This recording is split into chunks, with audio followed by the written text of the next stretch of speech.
There will always be something that looks morally right, but will actually lead to disaster, and something else that looks wrong, but will bring security and success. This book was banned for centuries. It has been described as a manual written for devils, a guide to tyranny. And it was once said that it would corrupt anyone who read it, turning them into power-hungry maniacs. This is The Prince, written by Italian diplomat, philosopher, and owner of a rather fetching robe, Niccolo Machiavelli. It is a political pamphlet, a damning indictment of human nature, and a guide for nobles to maintain their power over the masses they controlled. Machiavelli purports to explain how the world of politics and power actually works, and today we're going to take a look inside and see what lessons it contains, both for the potential princes among us and for our everyday lives. We will learn why virtuous people are bad at governing, how being cruel can be a good thing, and how everyone is a bit less moral than you thought they were. Just a quick reminder that this book was aimed at the rulers of principalities, that is, aristocratic leaders, rather than the governors of democracies. And another reminder that I'm not Machiavelli, and this is just an explanation of his ideas and not an endorsement of all of them. But first, why has this book gained such a reputation for evil? Well, that is our first point, and Machiavelli's first piece of advice for us all. 1.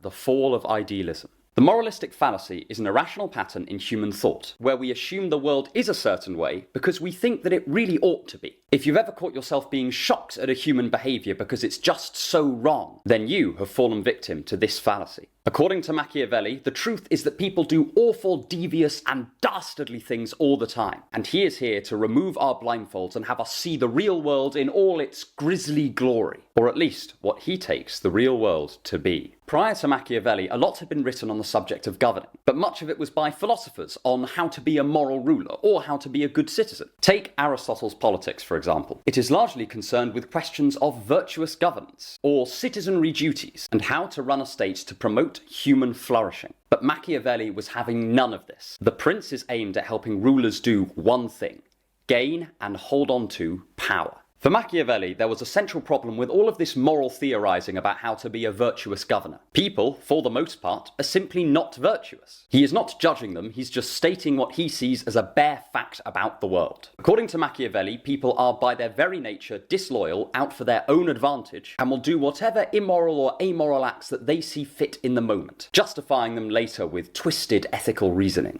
In such a world, a ruler who was only concerned with the colour of their own soul would be eaten alive, and they would soon lose power. Machiavelli is clear on this point. To be a good person is simply not enough to be a stable and secure ruler. And sometimes, for both a ruler and their citizenry, being stable and secure is much better than being good. Machiavelli lived through times of deep struggle in Italy. He had seen city-states rise and fall, governments collapse, and hordes of people massacred. He knew firsthand that it was often better to have a ruler that was amoral, but kept their state safe from harm, than a virtuous ruler who could be duped by foreign powers, and could be quickly invaded, his people put to the sword, and his army destroyed. And this is why he hammers in this first lesson. Abandon any idealistic notions of what you think people are like. As far as he is concerned, people are dangerous, self-interested, amoral animals who would sell their grandmother to get ahead in life. He does not rule out the possibility of some virtuous people. In fact, he recommends holding such people close if you're lucky enough to find them. But he points out it is much better to have a pessimistic view on people and be pleasantly surprised than to be naively optimistic and end up with your head on a spike. This instinct is behind so much of the advice that he gives in The Prince. He recommends that rulers break previous agreements with their allies because those allies would betray them anyway if it was ever convenient. He advises them to inspire fear in their subjects and in other states because in his view, love and loyalty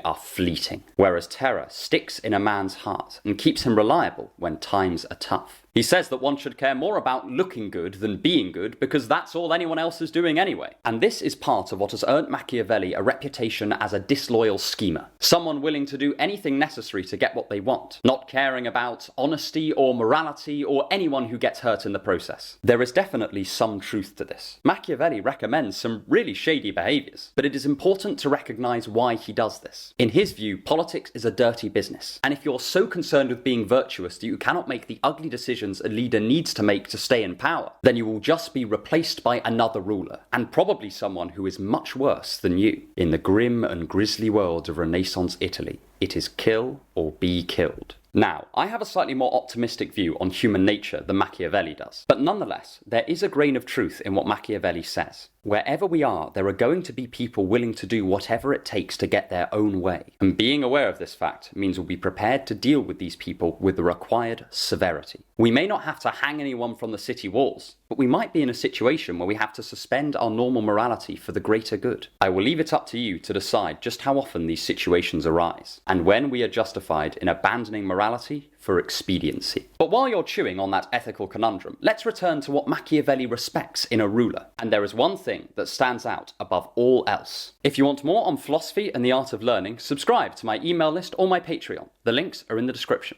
2. The necessity of power. There is a reason Machiavelli is seen as a would-be dictator, despite spending a lot of his life working as a diplomat for his home state of Florence. He respects power and competence above all else. Again, it is tempting to see this as just a symptom of his supposed psychopathy, but there is a lot more to Machiavelli's admiration of the powerful than meets the eye. Machiavelli points out a truth that is obvious but often goes unacknowledged. You need power to get anything done. You could have the cleanest soul in existence, but if you can't get anything done, then you may as well be Satan for all the positive impact you'll have on the world. A few centuries later, this point will be reiterated in much stronger terms by German mustachioed philosopher Friedrich Nietzsche, but we see it prefigured in this classic Machiavelli text. In his view, there is no greater aim a ruler should strive for than personal power. This did not necessarily mean that the leader enriched themselves at the expense of their subjects, but rather that they prioritized the safety and security of their reign. It is no use having policies that will win the hearts and minds of your people if it is relatively effortless for a foreign state to march past your defences, cut your head off and replace your government entirely. Thus, Machiavelli recommends building up the independent military might of your state, and he says to do this not with mercenaries, but with your own citizens. He points out that people defending their homes are going to fight a lot harder against invaders, whereas mercenaries were known to flee at the first real sign of danger, and even switch sides if they're given a better contract by your opponent. But what is all this power for? It is not simply out of a lust for control, but to secure the self-sufficiency of both you and your state. Remember, as far as Machiavelli is concerned, every alliance you have with every other power will collapse at the first sign of blood in the water, so you cannot depend on anyone else for your security. Self-sufficiency will not only secure the respect of neighbouring states, preventing them from invading, but also the fear and admiration of your subjects. And I can't help but draw some parallels with this idea of self-sufficiency and wisdom other philosophers have given about our everyday lives. One of my favourite pieces of Stoic advice is to cultivate your ability to be happy on your own. Seneca once advised people to abandon all their possessions and loved ones and go and live in the wilderness for a bit, just to prove that their happiness was totally self-sufficient. This would not only secure the respect of others, who cannot help but admire someone who does not need anything for their peace of mind, but it also secures your self-respect. This is perhaps the most valuable thing anyone can have. After all, if someone hates us and holds us in contempt, then we can leave them and never have to hear their cruel voice again.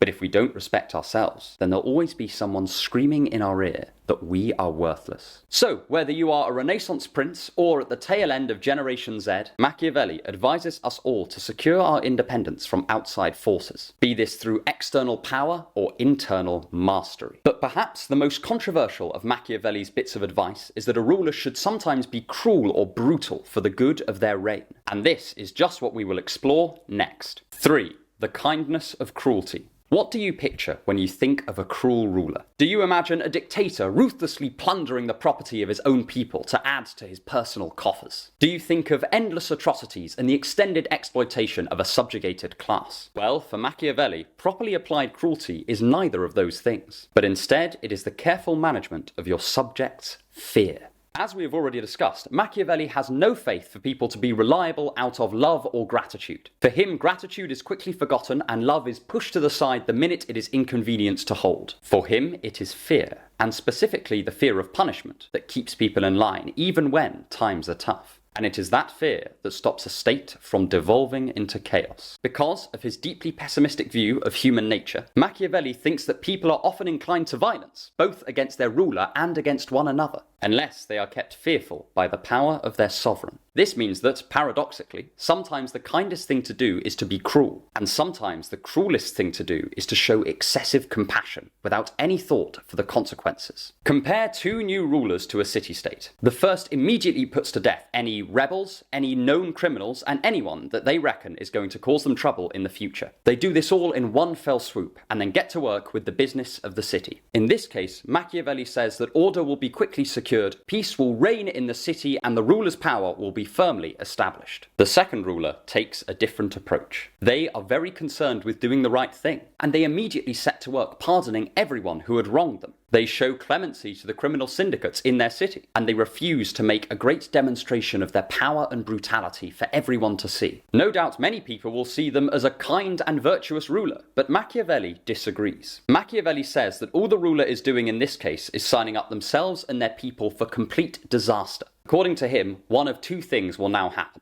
Either the ruler will eventually have to execute the troublemakers in the state anyway, but will have to do this over a long period of time, allowing more and more resentment to build amongst their people, and surely leading to a rebellion and the end of their reign. Alternatively, they will continue with their reckless compassion and the states will fall apart as a result. Either way, both the state and its people will suffer far more in this scenario, and the ruler will be worse off as well. And I think this is a really good example of how Machiavelli can be misunderstood. He does not just argue that it is better for a ruler that they are occasionally cruel, dishonest, and immoral. He says it is better for their people as well. In the context of Renaissance Italy, the likelihood of your state being invaded, your home burnt, and your family murdered was worryingly high. And the main protection against this, according to Machiavelli, was the strength and reputation of your ruler. And they could not achieve this without cruelty. So Machiavelli does not just think that the ruler who is more concerned with their conscience than with power is bound for failure. He thinks they will take their entire state and all its people with them. What might seem at first to be the morally correct thing to do might have disastrous consequences, whereas a severe moment of immorality might secure peace and prosperity for all. For Machiavelli, a successful ruler will never be able to avoid being cruel sometimes. It is just a matter of judiciously applying that cruelty and getting it all over and done with in one go, so that you can then safely rule over your state in whatever manner you see fit. So, if you want peace, prepare for war.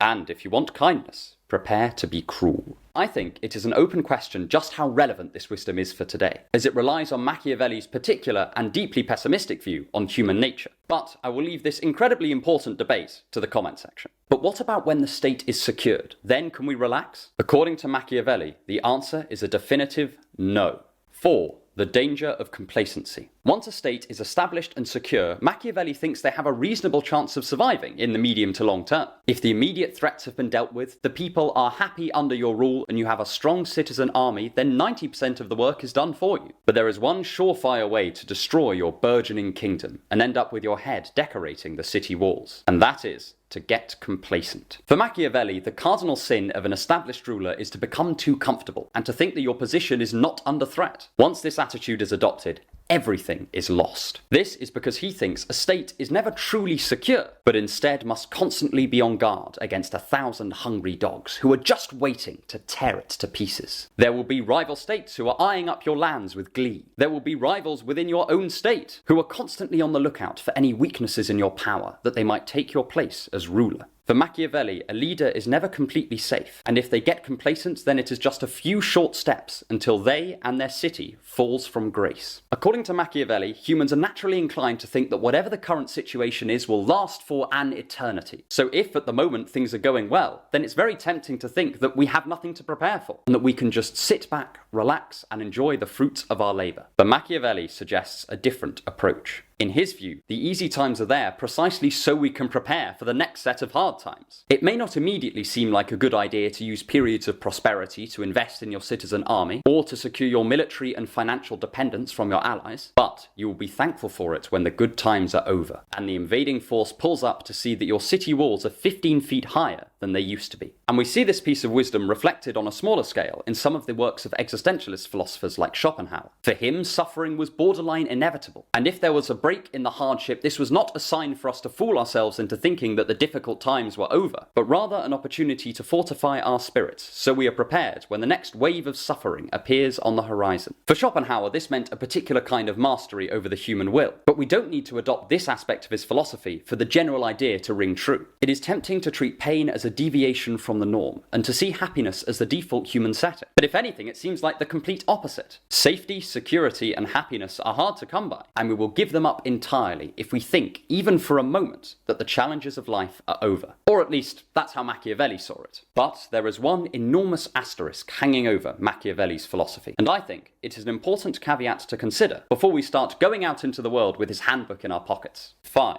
The importance of being adaptable. There are many things in life that seem a bit like maths, in that once you know how to do it in practically every situation. Things like riding a bike or making an omelette are a bit like this. If you have the equipment, the knowledge is safely tucked away in your mind for when you need it. Machiavelli says that being a ruler is nothing like this. At the very end of his book, he reveals the most important property that a ruler must have, and that is adaptability. Ruling is just too complicated to ever just use one approach, and the ruler who is not adaptable will eventually come across a situation where their skills are simply inadequate. A leader who is extremely skilled at fighting wars may not be so good at governing in peacetime, and a gifted financial manager might be terrible at leading armies. A good ruler for Florence might be very different to the kind of person needed in Rome or France or Prussia. And this raises an important question. How valuable are Machiavelli's insights today? We do not live in Renaissance Europe, with all of its particular challenges and opportunities. And Machiavelli would not want us to apply his wisdom in one context straight into our own, without considering important changes in the landscape of global power. I obviously do not know the answer to the question of how relevant Machiavelli's insights are for our age. I am not a politician nor a historian. I am just a bloke with a camera and some books. But I think the question itself emphasizes an important skill when reading this kind of philosophy, especially historical philosophy, and that skill is practical wisdom, called phronesis by the Greeks. This is a concept from Aristotle that means many things, but it is at least partly the ability to judge when a given piece of wisdom is relevant to a situation and when it is not. Aristotle does not give an awful lot of insight into how to train this skill, other than encouraging us to interact with the world and see what actually works in practice. According to him, we will slowly recognize in which situations certain philosophies are helpful, and when we should try a different approach. And I think this is a good skill to have when reading the sorts of bold advice given by thinkers like Machiavelli, and many of the other thinkers I cover on this channel, like Nietzsche or Dostoevsky. It is helpful to develop a discerning eye, and not just to parrot the thoughts of these philosophers unthinkingly. You may find certain aspects of them helpful, and others not. You may want to take on board some of Machiavelli's insights into human nature, but not have his view on cruelty. You might find Nietzsche's analysis of morality very helpful, but find his idea of the Übermensch unrealistic. You might find Dostoevsky's insights into human psychology immensely enlightening, but have no desire to convert to Orthodox Christianity. As always, I think that these books should light the spark of your own thinking, rather than extinguishing the flames. And fortunately for me, Machiavelli agrees. And if you want more philosophy that flies in the face of so many of our modern values, then check out this video to see Nietzsche's analysis of our morality, and why he thinks it is not fit for purpose. And stick around for more on thinking to improve your life.